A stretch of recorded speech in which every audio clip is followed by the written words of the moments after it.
nào không mong em trời nhé chùm môi bơi em gạo nhé như nhà mà lo na lu nào nghề chưa sống như nói chi na chưa lo đi đêm trai chưa chân ra khơi nên rất đã bầu hai mình để yoga xin có nhà tìm sao cười dù nhà lo ngờ em tìm fan nên bao quan chắc sao nghe với quê dù cả lo nè chạy với đi gần mấy giờ lo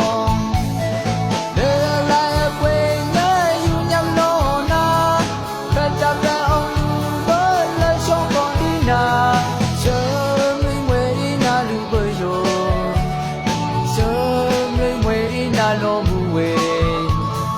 chưa cay lo na ngày cả lo na tình không đâm đi trên rào cản để nó mu về sông dòng gió hẹn đơn ná hòn mi lao hẹn non đi chạy vơi đi gần mấy giờ lo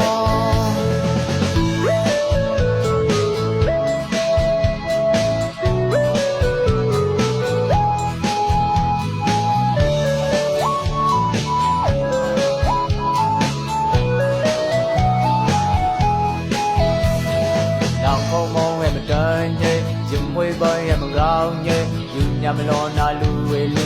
nào nghề chưa sống trên nói chi na chưa lo đi đêm trai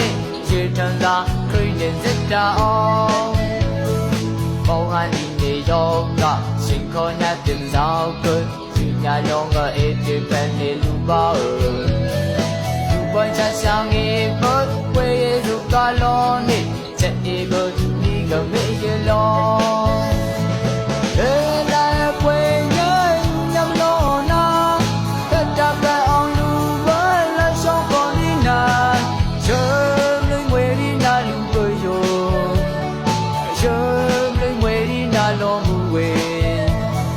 chưa cay lo na cay cả lo na tình không đâm đi trên rào cản nên lo mu quê